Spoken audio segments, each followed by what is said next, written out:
దీపక్ దాస్ గారు నన్ను అప్రోచ్ అయ్యి స్క్రిప్ట్ చదివితే నాకు చాలా ఉత్సాహపూరితంగా ప్రేరణాదాయకంగా అనిపించింది. స్క్రిప్ట్ సబ్జెక్ట్ మళ్ళీ విచక్షణ, మనం ఊకే అంటుంటాం విచక్షణ జ్ఞానంగా విచక్షణ రహితంగా మాట్లాడాలి, పనులు చేయాలని.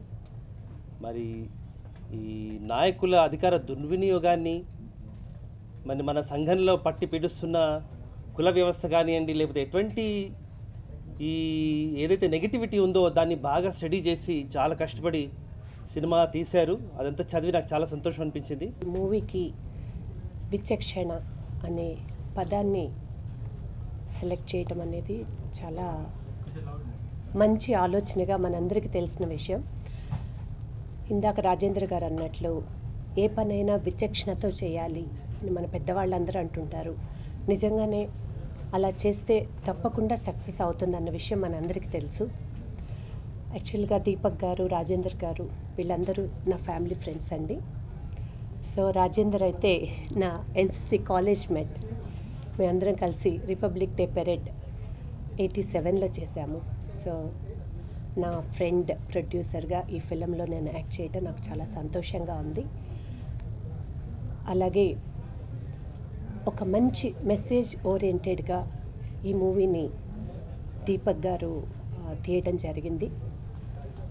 ఏదో ఒక మంచి సందేశం అనేది ఒక సినిమా ద్వారా ప్రజలందరికీ, పబ్లిక్ యూత్కి ఎస్పెషల్లీ మనం ఇవ్వటం అంటూ జరిగితే తప్పకుండా వాళ్ళు ఒక ఆలోచన చేసి దాన్ని ఆచరణలో పెట్టడానికి ప్రయత్నం చేసి ఒక మంచికి నాంది పలుకుతారు అన్న సదుద్దేశంతో దీపక్ గారు ధీరజ్ గారిని హీరోగా పెట్టి ఈ మూవీ చేయడం జరిగింది. దీపక్ గారి ఆధ్వర్యంలో పరిచయం కాబోతున్నాను. షూటింగ్ టైంలో నాది ఒక 15 రోజులు షూటింగ్ జరిగింది. కానీ నేను అసలు హీరోయిన్ కలవడమే లేదు. అసలు నాకు అర్థం కాలేదు అసలు నేను ఏం చేస్తున్నాను ఈ సినిమాలో అని చెప్పేసి అర్థం కాదు. తర్వాత లాస్ట్ ప్రీమియర్ షో చూసినప్పుడు ఆ సినిమా చూసినాక నాకు నిజంగా చెప్తున్నాం, బయటికి రాగానే డైరెక్టర్ గారు కాలు మొక్కాను నేను, ఈ విధంగా తీసిరా అని చెప్పేసి. అంత బాగా వచ్చింది సినిమా ఇది. అది ఈ ఎన్నికల ముందు విడుదల కావడం ఒక మెసేజ్ ఉంది ఇందులో. ఇది ఎన్నికల ముందు విడుదల కావడం మంచి అభిప్రాయమే. అదేవిధంగా నేను లేనప్పుడు హీరో గారు షూటింగ్ చూసాను. నేను షూటింగ్ చూసి కనీసం నన్ను హీరో గారితో ఒక షాట్ అన్న నాకు పెడితే బాగుండు, హీరో గారితో 2 తన్నులు తింటానన్నా బాగుండు అనిపించింది నాకు. ఆ విధంగా యాక్ట్ చేశారు హీరో గారు. చేస్తున్నానండి. అండ్ నాకు విచక్షణలో అవకాశం ఇచ్చినందుకు డైరెక్టర్ అండ్ ప్రొడ్యూసర్ దీపక్ గారికి, అలాగే మా కో ప్రొడ్యూసర్ రాజేంద్ర గారికి, అండ్ ఎక్స్పీరియన్స్డ్ టెక్నీషియన్తో వర్క్ చేసినందుకు, దాంతోపాటు ఎక్స్పీరియన్స్డ్ ఆర్టిస్టులతో వర్క్ చేసినందుకు, అండ్ నాకు సపోర్ట్గా ఎంకరేజ్మెంట్ ఇస్తూ నా ఫ్యామిలీ అండ్ ఫ్రెండ్స్ అందరికీ చాలా చాలా థ్యాంక్స్ అండి.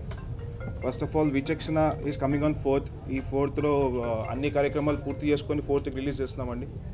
అండ్ ఆడియో చాలా బాగా వచ్చింది, రెస్పాన్స్ చాలా బాగుంది. యూట్యూబ్స్లో కానీ ఫ్రెండ్స్లో కానీ బాగా వెళ్తుంది ఆడియో కూడా.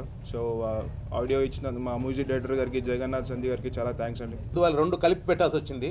ఫస్ట్ మన ఆడియో గురించి మాట్లాడితే మా సినిమాలో 6 పాటలు ఉన్నాయి. దేనికి అవే సాటి 2 మెలోడీ, గ్రూపు, ఫోకు, తర్వాత ఒక మన రివెంజ్ లాంటి సాంగ్, అలా 6 పాటలు 6 వెరైటీగా ఉంటాయి.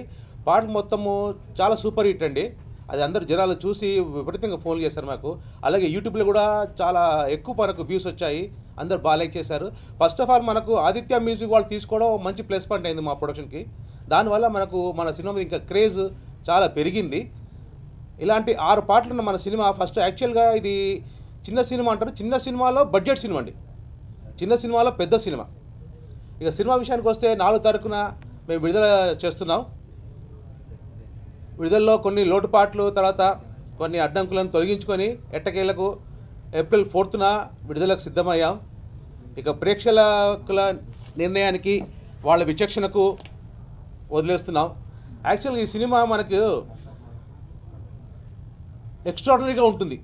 అంటే సినిమా గురించి ఎక్కువ చెప్పినా తప్పే, చెప్పకపోవడం తప్పే. అందుకే నా ఉద్దేశం ఏంటంటే, ఇప్పుడు ఆ 2 గంటల సినిమా మనము వినోదం కోసం చూస్తాం. చూసిన తర్వాత సినిమా బాగుందిలే అని బయటికి వెళ్ళిపోవడం కాకుండా మా సినిమా చూసిన 2 అవర్స్ వినోదమే కాకుండా ఓ మంచి మెసేజ్ ఉంటుంది. ఆ తర్వాత మేము ఫలానా సినిమా చూసాం, అందులో ఈ విషయం ఉంది అని చెప్పి అందరు ప్రతి ఒక్కరు గుర్తుపెట్టుకొని వాళ్ళు చూసిన సినిమా ఒక్కరు మళ్ళీ 100 మందికి ఈ సినిమా బాగుంది చూడండి అని చెప్పేలాంటి సినిమా.